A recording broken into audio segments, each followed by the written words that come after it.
Welcome. It is time to grab a seat, buckle up, and take a ride with me through the wild, wild west of the Web3 universe, where we will learn all about coins and tokens, NFTs and contracts, digital real estate and the metaverse, and so much more. There will be a lot to get through on the block, but I'm here to help you pave the way and avoid those nasty pitfalls and rug pulls so you don't get hurt. I will introduce you to interesting characters and concepts as we go about this journey. Welcome aboard. Your ride starts now.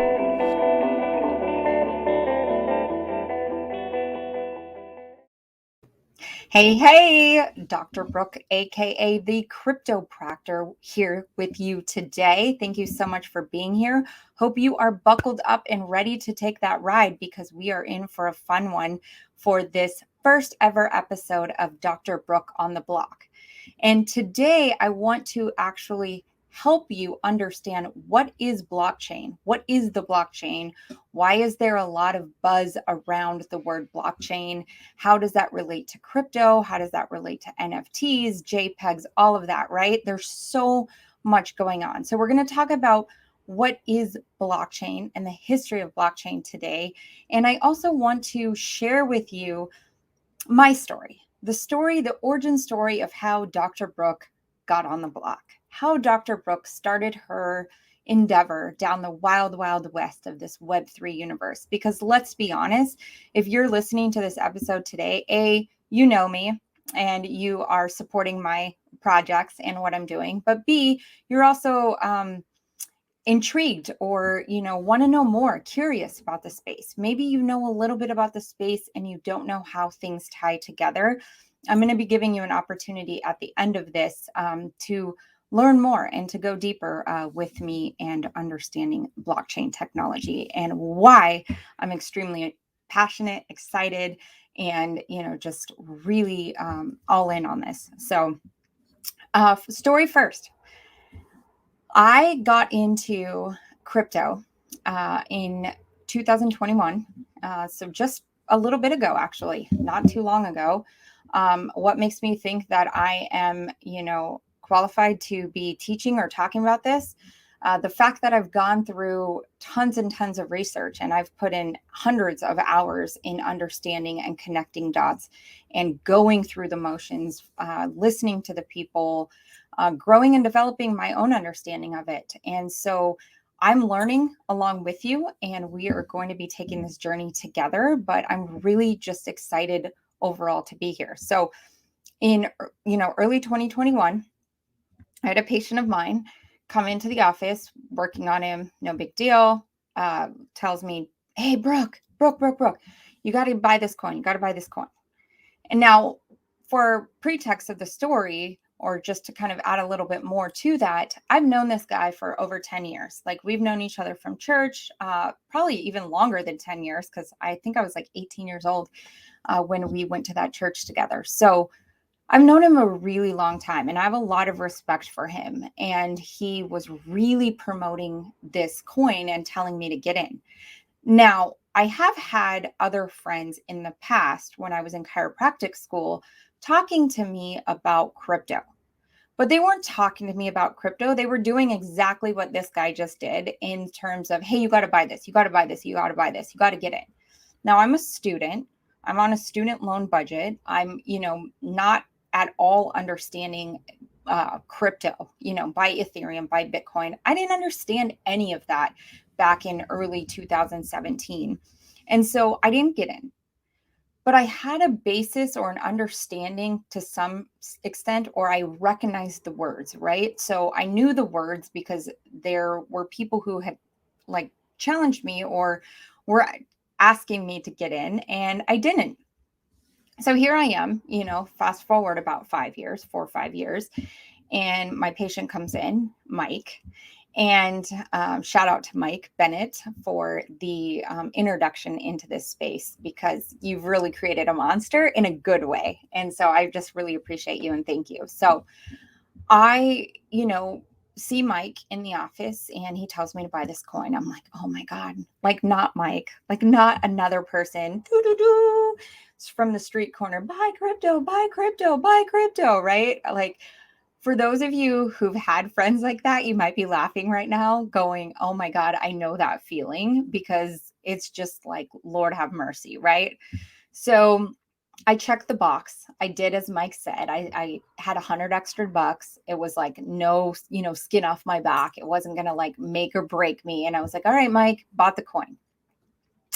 So coin, right now is trading at less than a penny. So I was able to get like millions of coins for my 100 bucks. And it just sat there. Like, I literally just let it sit there. And I was just like, all right, like, okay, cool, officially in crypto, like whatever. And it wasn't until a couple months later, and mind you, I hadn't really looked at it. Like, I would go into the app maybe once every couple weeks just to kind of see if my 100 bucks is still there.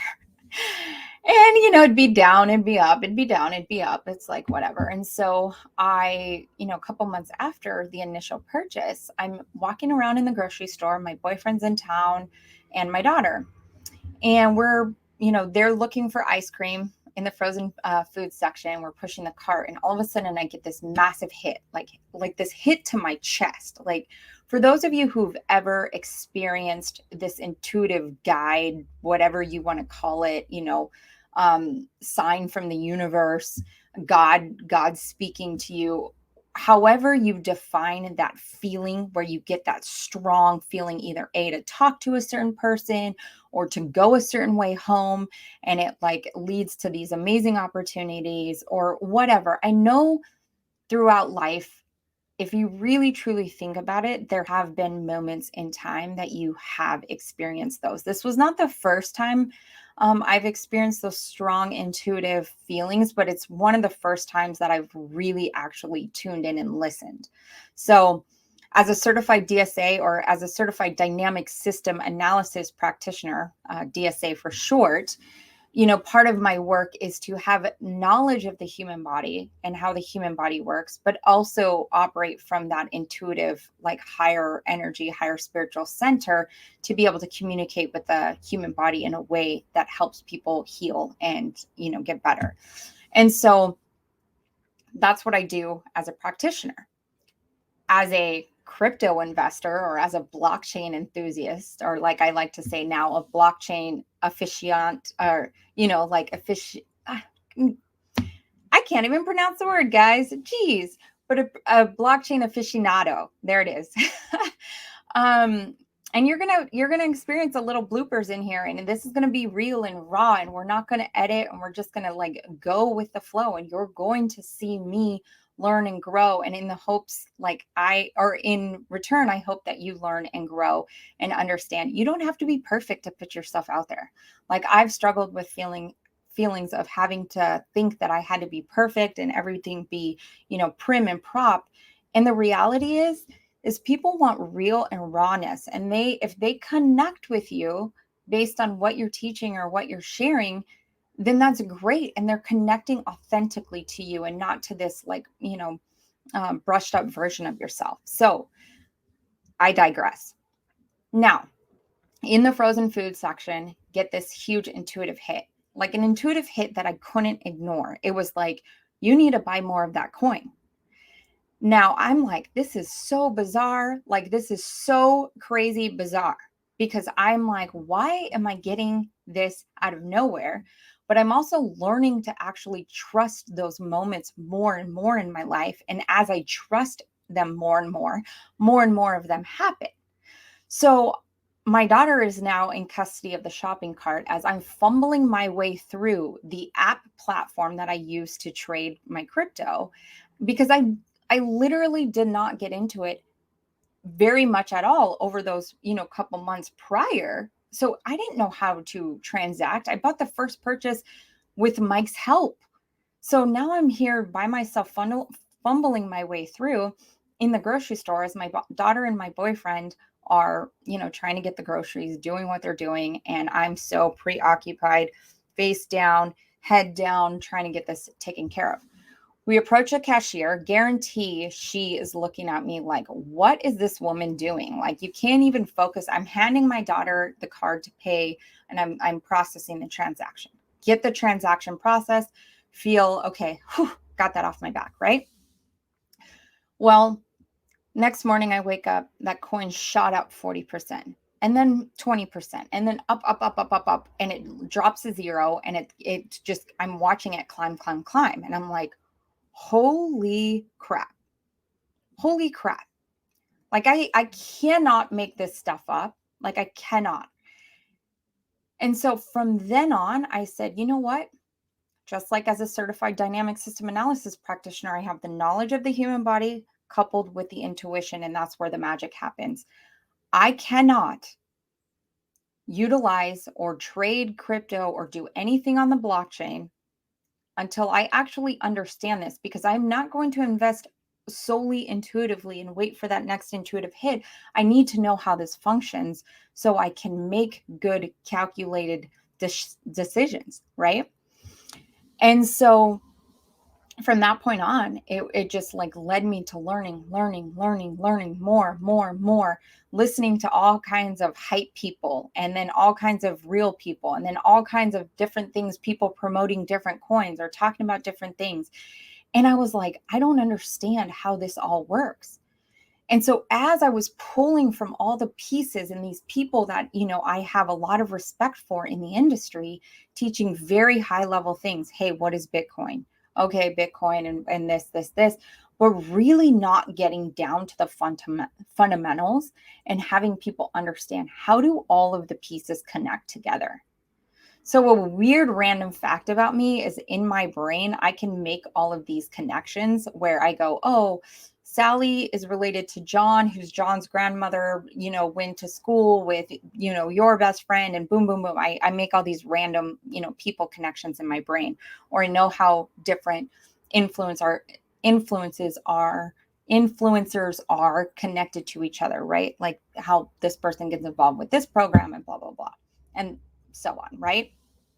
So I never understood how I would ever utilize that skill in life, ever, until now, where I'm able to actually take every single piece of a puzzle that people are like talking about, this side or that side, or, this piece of it or that piece of it. And I'm able to take those and go, okay, guys, this is how it all fits together. This is how we're going to navigate the wild, wild west of the Web3 universe. Because let's be real, this space is so crazy. It's shifting and changing all the time. There's new coins coming out onto the marketplace all the flipping time. There is currently now over 6,800 alternative coins. Alternative coin is defined as anything other than Bitcoin. Now, some people will group together Bitcoin and Ethereum into the main two coins, which is a valid thing to do. But then anything beyond Bitcoin and Ethereum being a alternative coin. There is over 6,800 coins at the time of this recording in the marketplace. Now that's exciting and scary at the same time. Because when you have that many coin choices and you're like, well, where do I invest my money? And I don't know how to do all this. And I don't know what all this means. And my friend's telling me to invest and, yelling from the street corner, get in this coin, get in this coin. Or I hear this YouTube guy talking. What do I do? The way that you figure out what to do is by having conviction in a project and doing your own research. DYOR. DYOR. Now, I understand it may be very difficult to DYOR, do your own research, in a field, in a space that you have no idea where to start. Because I kind of felt like that. I was kind of coming into this going, okay, well, I respect Tom Bilyeu. Like, he's talking a lot about blockchain. He's interviewing a lot of people on crypto, on Bitcoin. He's interviewing people about NFTs. He's talking about it. But I'm like, how does this all connect together? And why is this important?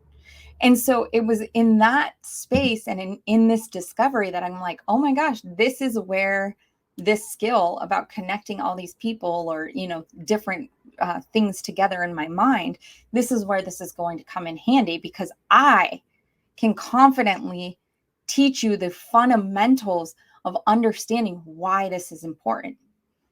And I want to tell you, because we're going to talk about this more in further episodes, but I want to share with you that a lot of people come into this whole space, especially brand new, at the crypto step, right? That's where I entered. I entered at that crypto step.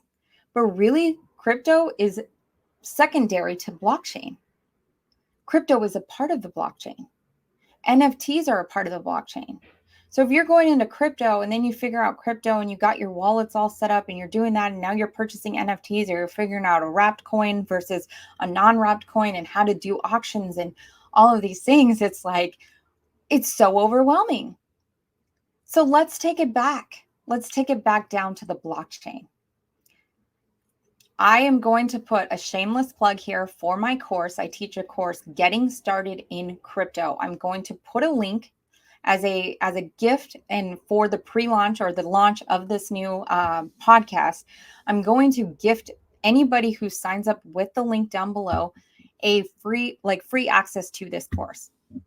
Right now, it's dirt cheap. I teach it dirt cheap, and I've put so much time and effort and taken all the knowledge that I've gained over the past year, over a year, or I guess a year, right?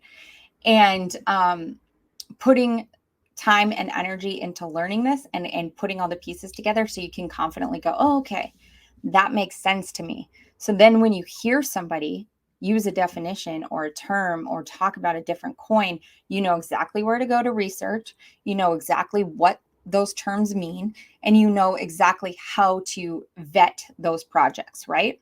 So shameless plug for that class will be in the link below. You can sign up for that and register for your free ticket in. It is a $50 value as of now. That is the level, the price point for now. That price point is not going to stay the same, and the free access will not be the same. It is only for this next upcoming class. So hopefully for those of you who have been on listening for this long, are going to grab your seat for that. So I'm very excited to be teaching that. And we're going to go way more in depth than we are on this podcast today. So entry point in crypto. Most people get into crypto, then they get into NFTs, and then they come back down the ladder and recognize, oh, wait, there's something supporting all of this, which is the blockchain. When you understand the blockchain, this is where things start to get clearer. Not as muddy, not as crazy, feeling overwhelming, right? So what is the blockchain? Essentially, in simplified terms, blockchain technology is a series of computers spread out in all different parts of the world, or spread out in different parts of a county or community, or, you know, in any case. What makes blockchain different than traditional databases is that blockchain, because it's spread out, it doesn't have centralization. So you hear the word DeFi or decentralization or whatever, right? Because it's something that's not centralized.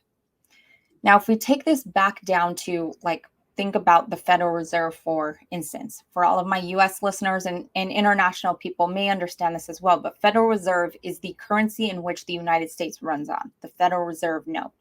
The Federal Reserve is a centralized building that is basically a huge database, a huge ledger of ones and zeros, you know, where they print money. For those of you who can't see me, I'm air quoting print.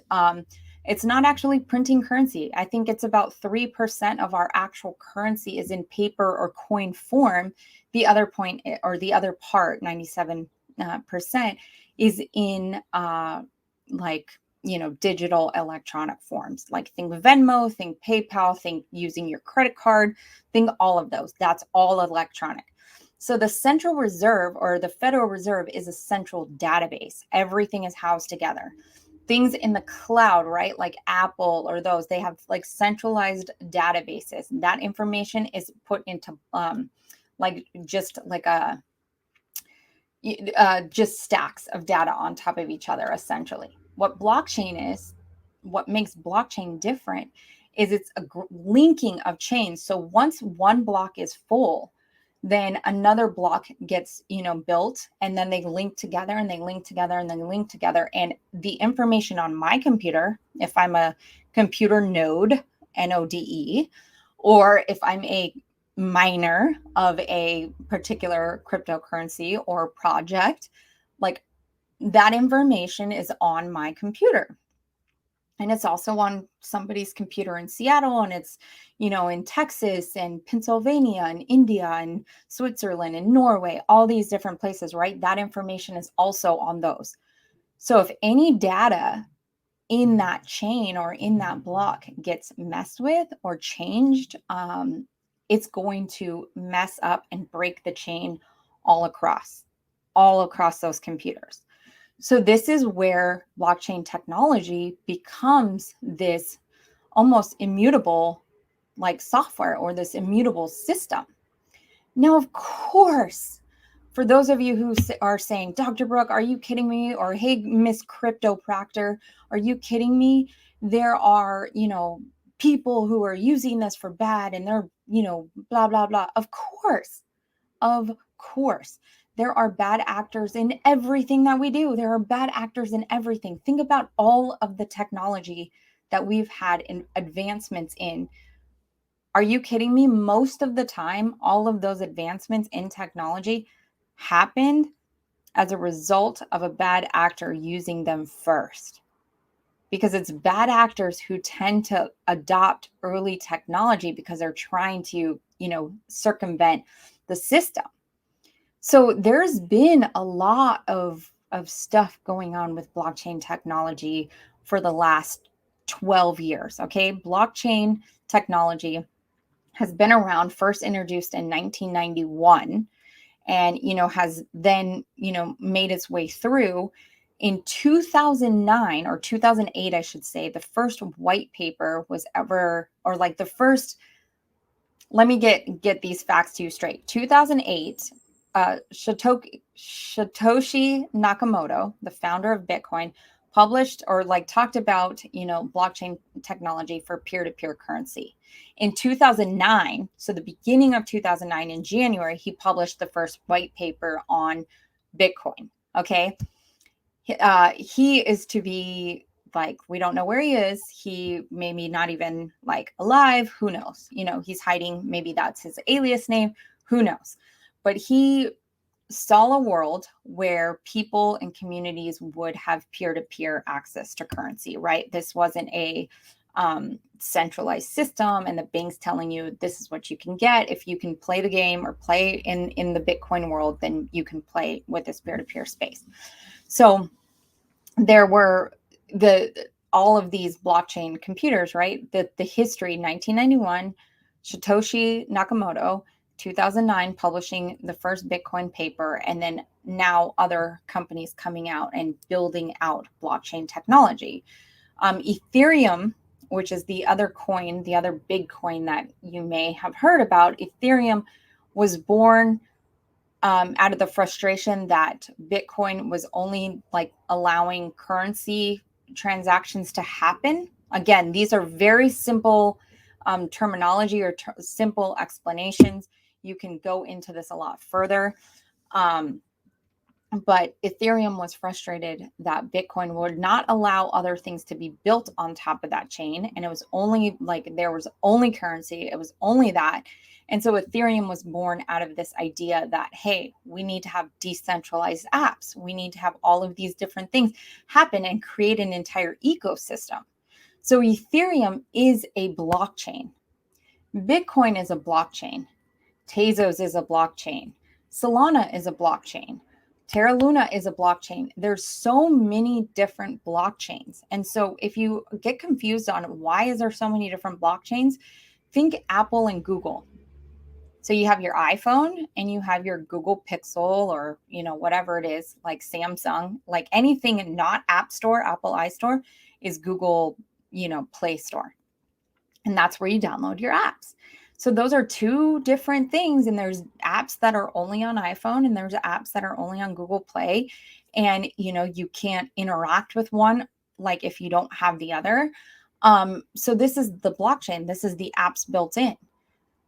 Coolest thing though, guys, is there is a way, there's now called, chain links or the company link, and there's other chains across the space that are allowing you to have, hold assets in one one blockchain and hold assets on another blockchain, but have them linking and speaking together. So um, blockchain is so innovative and something of the time currently because yes, cryptocurrency. Yes, NFTs. Yes, there's a lot of money to be made. Yes, do I believe this is the greatest transfer of wealth in like human history? Absolutely.